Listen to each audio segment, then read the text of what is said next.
Factors affecting the price elasticity. Please refer to my previous article regarding what is the meaning of price elasticity of demand. And here right now I shall be discussing the factors which affect the price elasticity of demand. Let us consider them one by one. The beginning topic is nature of commodity. Okay? Nature of commodity में we have 3 points: necessities, luxuries and comforts. Let's come to necessities.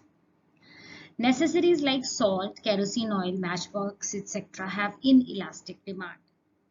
Simply because we have to buy a certain quantity of these items irrespective of the rise or fall in price. Change in price has zero effect on the demand. देखिए ये जो necessities हैं, आपको नमक खाना है तो नमक तो आप खाएंगे ही. अगर नमक की प्राइस बढ़ भी जाती है तब भी आप नमक की डिमांड को कम नहीं करोगे क्योंकि वो नेसेसिटी है, उसके बिना गुजारा ही नहीं है. और अगर नमक की प्राइस फॉल कर जाती है तो ऐसा नहीं है कि अगर आप अभी 1 चम्मच डाल रहे हो सब्जी में तो आप 2 डालने लग जाओगे क्योंकि वो सस्ता हो गया. No, it's not going to be like that. So whatever be the reason, whatever be the price, उसकी डिमांड उतनी ही रहेगी. तो प्राइस के बढ़ने या कम होने से उसकी डिमांड में कोई फर्क नहीं पड़ने वाला. जब कुछ नहीं फर्क पड़ता है तो उसको हम बोलते हैं inelastic demand. Second is luxuries. Luxuries AC, air conditioners, costly furniture, high expensive jewellery, उनकी greater than unity elastic demand होती है. Change in the price of luxuries has great impact on the demand. देखिए उनकी price थोड़ी सी कम होएगी तो बहुत सारे लोग ऐसे हैं जो लग्जरीज को क्रेजीली देखते हैं, वो उनको खरीदना चाहते हैं पर इतना ज्यादा पैसा उनके पास नहीं है. तो जब लग्जरीज की डिमांड, लग्जरीज का प्राइस थोड़ा सा कम होगा तो उसकी डिमांड एकदम बढ़ेगी. तो जब डिमांड चेंज होती है in comparison to the fall in price, उसको हम क्या कहते हैं? Greater than unitary elastic demand. यहाँ पर प्राइस के ऊपर नीचे होने से कोई फर्क नहीं पड़ रहा था डिमांड में, तब हमने क्या बोला? In elastic demand. यहाँ पर प्राइस के ऊपर नीचे होने से डिमांड में फर्क पड़ रहा है, इसलिए greater than unitary elastic demand. थोड़ा सा प्राइस फॉल करेगा तो डिमांड ज्यादा बढ़ जाएगी. Third point is comforts. Comforts like जो नेसेसिटीज और लग्जरीज के बीच की चीजें हैं, fan, milk, cooler etcetera, they have unitary elastic demand. जितना प्राइस बढ़ेगा उतनी डिमांड फॉल कर जाएगी, जितना प्राइस कम होगा इक्वल रहेगा. Unitary elastic demand. So the nature of commodities में ये 3 पॉइंट्स आए और तीनों की अलग अलग इलास्टिसिटी है. Second point comes availability of substitutes. You all know substitutes कैसे होते हैं, जैसे कि tea and coffee, milk shake and lassi, pen and ball pen, या ये ले लो या ये ले लो या ये ले लो, that is called a substitute. उनकी डिमांड इलास्टिक रहती है. सुनिए, because when price of these goods rises the consumer have an option of shifting it to substitute goods. If the price of one substitute falls, people buy more of it. If coffee becomes cheaper than tea, people will substitute coffee for tea. Hence, demand for coffee rises and demand for tea falls. अगर उस चीज का substitute है, किसी भी चीज का, अगर टी का सब्स्टिट्यूट कॉफी अवेलेबल है तो डिमांड फॉर टी इलास्टिक होगी.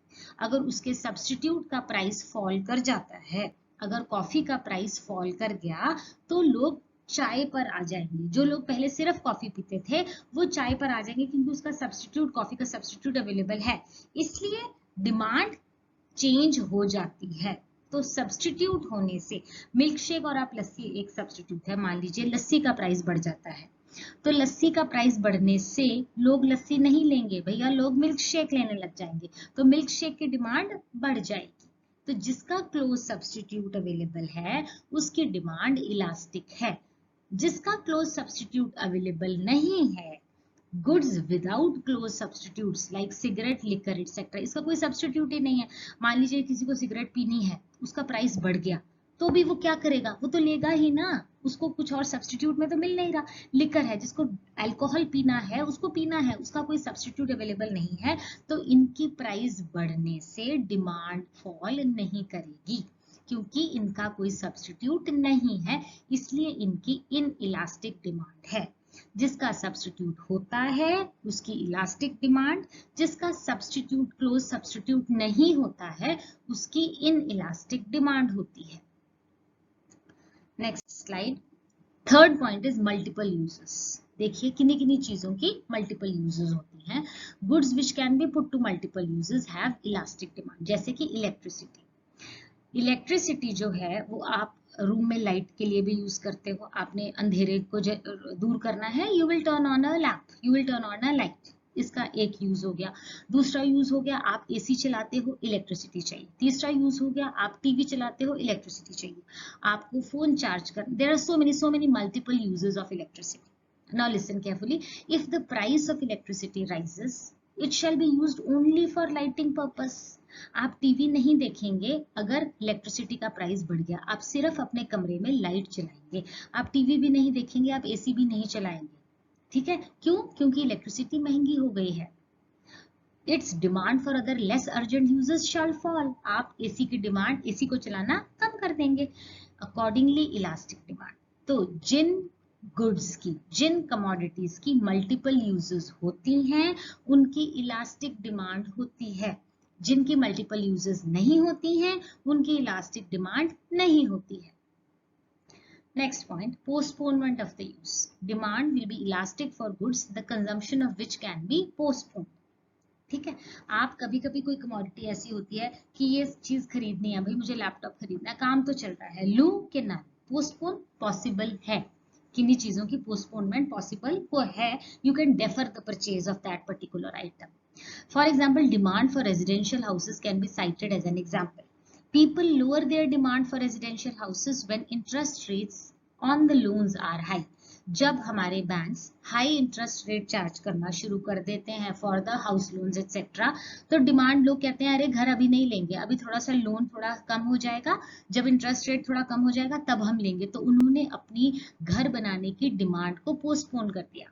तो जब पोस्टपोन कर दिया तो demand for building material, cement, sand, limestone वगैरह वगैरह, इनकी फॉल कर जाएगी क्योंकि उन्होंने अपनी डिमांड डेफर कर दी है। So elastic demand.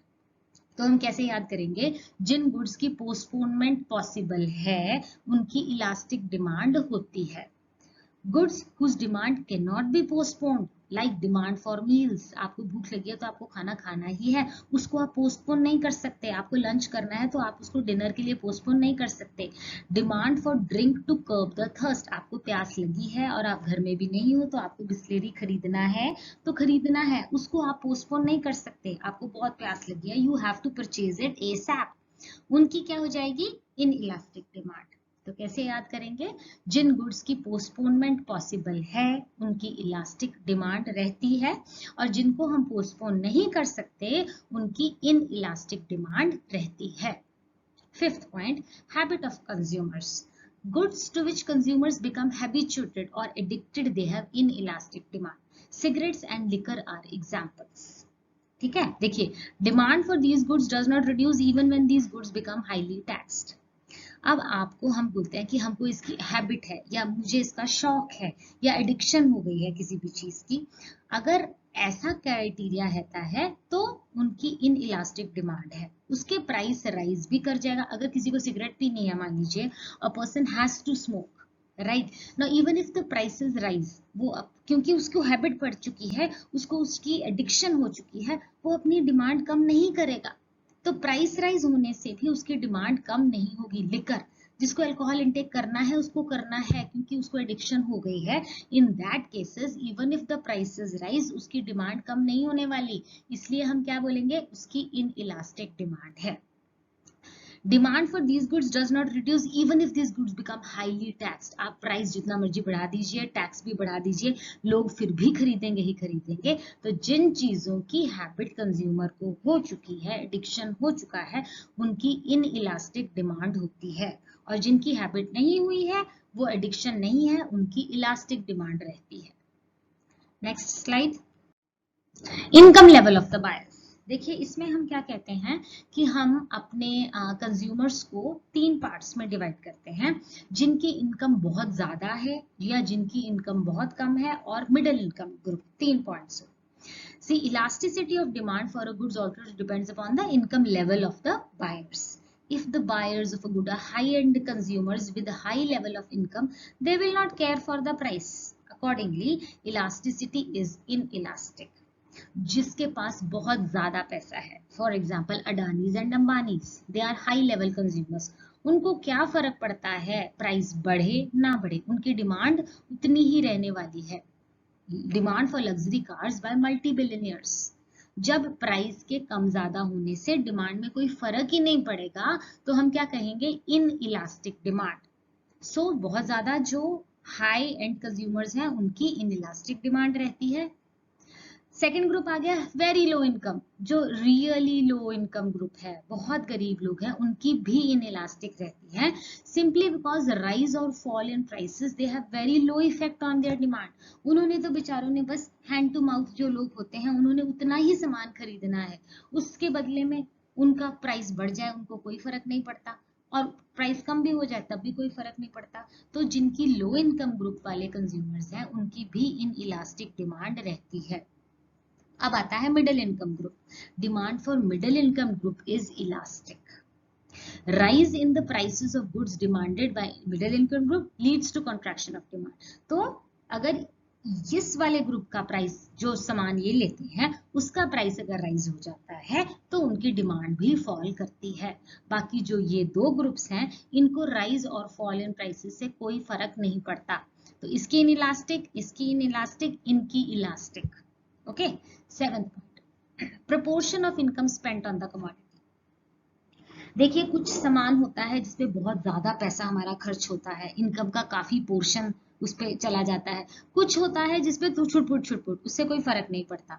तो अभी हम लेते हैं goods on which consumer spend a small proportion of their income, for example toothpaste, boot polish, ऐसे छोटे मोटे खर्चे वाली जो चीजें हैं, they have inelastic demand. Rise in their prices does not contract their demand. अगर टूथपेस्ट का प्राइस बढ़ भी जाएगा मान लीजिए, तब भी क्या होगा, जितना खरीदते हो उतना ही खरीदोगे ना। प्राइस राइज करने से आप कोई दांत साफ करना बंद नहीं कर देने वाले हो, है ना। इसलिए ये जो स्मॉल प्रोपोर्शन ऑफ इनकम है जो हम इन पे खर्चते हैं, इसकी डिमांड इन इलास्टिक रहती है। प्राइस के कम ज्यादा होने से कोई फर्क इसको नहीं पड़ता। On the other hand, goods on which the consumer spend large proportion of their income, cloth, scooter, etc., they have elastic demand।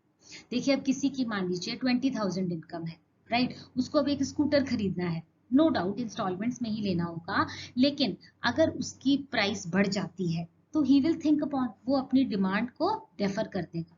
तो प्राइस के बढ़ने से इसकी डिमांड फॉल कर गई तो हम क्या कहेंगे, elastic demand. I repeat, proportion of income, अगर small proportion of income spend किया गया है तो उसकी इन इलास्टिक डिमांड रहती है, और अगर large proportion of their income spend करते हैं तो उसकी इलास्टिक डिमांड रहती है। Next slide. Eight point is price level. Elasticity of demand also depends upon the level of price of the commodity. Very high price goods have inelastic demand. Diamond jewelry, costly carpets.